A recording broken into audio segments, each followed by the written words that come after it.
आज मैं आकांक्षा गुरु बहन आप लोगों को श्री वाल्मीकि रामायण का अरण्य कांड का 38वां सर्ग सुनाती हूँ, जिसमें श्री राम की शक्ति के विषय में अपना अनुभव बताकर मारीच का रावण को उनका अपराध करने से मना करना है। एक समय की बात है कि मैं अपने पराक्रम के अभिमान में आकर पर्वत के समान शरीर धारण किए इस पृथ्वी पर चक्कर लगा रहा था। उस समय मुझ में 1000 हाथियों का बल था। मेरा शरीर नील मेघ के समान काला था। मैंने कानों में पके सोने के कुंडल पहन रखे थे। मेरे मस्तक पर किरीट था और हाथ में परिध।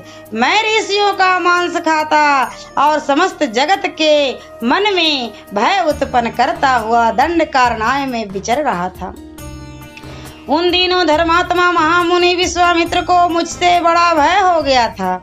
वे स्वयं राजा दशरथ के पास गए और उनसे इस प्रकार बोले, नरेश्वर, मुझे मारीच नामक राक्षस से घोर भय प्राप्त हुआ है। अतः ये श्री राम मेरे साथ चलें और पर्व के दिन एकाग्र चित्त हो मेरी रक्षा करे।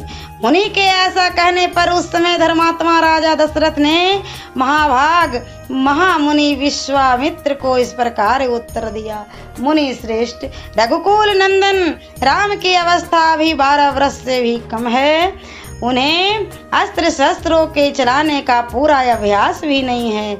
आप चाहें तो मेरे साथ मेरी सारी सेना वहां चलेगी और मैं चतुरंगनी सेना के साथ स्वयं ही चलकर आपकी इच्छा के अनुसार उस शत्रु रूप निशाचर का वध करूंगा।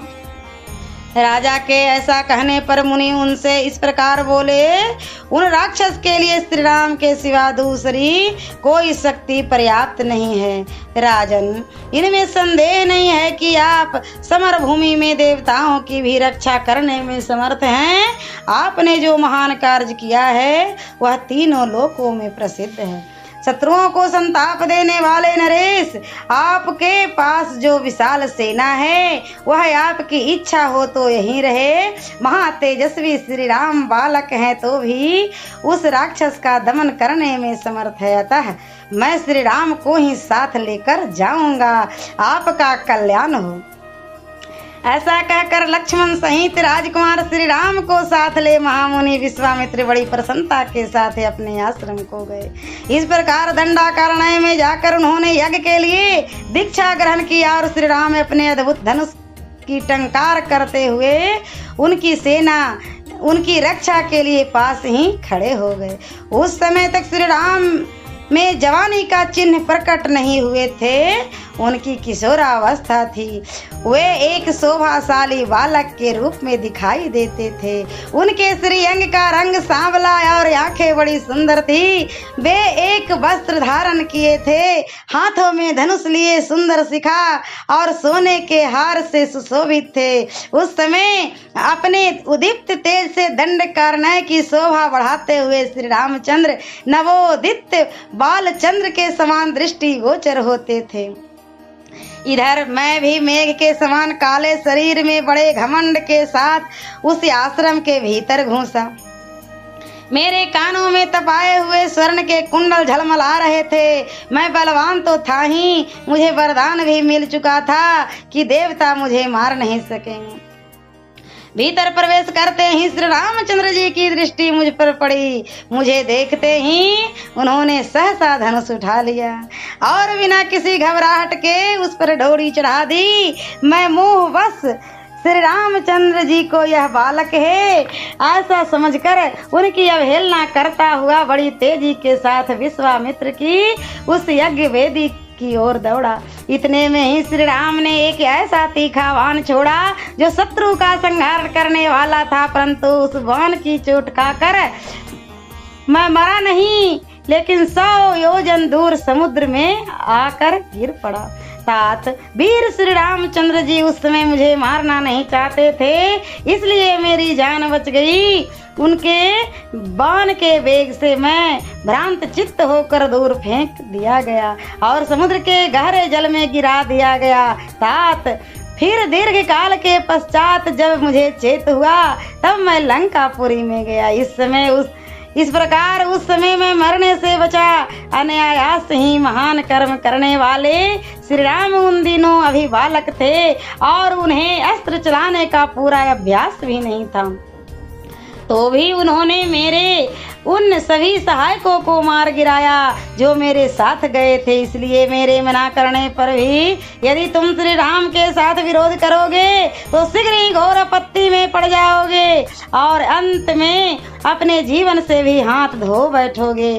खेल कूद और भोग विलास के क्रम को जानने वाले तथा सामाजिक उत्सवों को ही देख देख कर दिल बहलाने वाले राक्षसों के लिए तुम संतप्त मौत बुला लाओगे। मिथिलेश कुमारी सीता के लिए तुम्हें धनियों की अट्टिलकाओं तथा राजभवनों से घिरी हुई एवं नाना प्रकार के रत्नों से विभूषित लंकापुरी का विनाश भी अपनी आंखों से देखना पड़ेगा।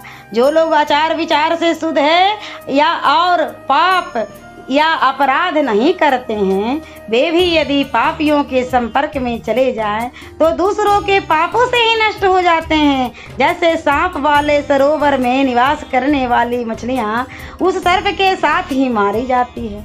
तुम देखोगे कि जिनके अंग दिव्य चंदन से चर्चित होते थे जो दिव्य आभूषणों से विभूषित रहते थे, वे ही राक्षस तुम्हारे ही अपराध में मारे जाकर पृथ्वी पर पड़े हुए हैं। तुम्हें यह भी दिखाई देगा कि कितने ही निशाचरों की स्त्रियां हर ली गई है और कुछ की स्त्रियां साथ है तथा वे युद्ध में मरने से बचकर असहाय अवस्था में दसों दिशाओं की ओर भाग रहे हैं। निसंदेह तुम्हारे सामने वह दृश्य भी आएगा कि लंकापुरी पर बाणों का जाल सा बिछ गया है।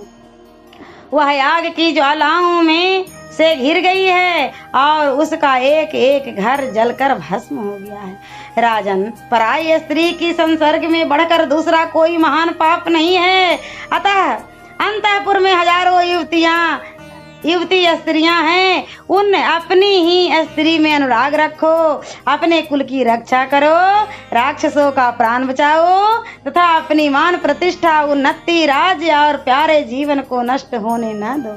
यदि तुम अपनी सुंदरी स्त्रियों तथा मित्रों का सुख अधिक काल तक भोगना चाहते हो तो श्री राम का अपराध न करो। मैं तुम्हारा हितैषी सुहृदय हूँ। यदि मेरे बारंबार मना करने पर भी तुम हठपूर्वक सीता का अपहरण करोगे तो तुम्हारी सारी सेना नष्ट हो जाएगी और तुम श्री राम के बाणों से अपने प्राण गंवाकर बंधु बांधवों के साथ यमलोक की यात्रा करोगे। सियावर रामचंद्र की जय। और मैं अगले वीडियो में अरण्य कांड का 39वां सर्ग सुनाऊंगी।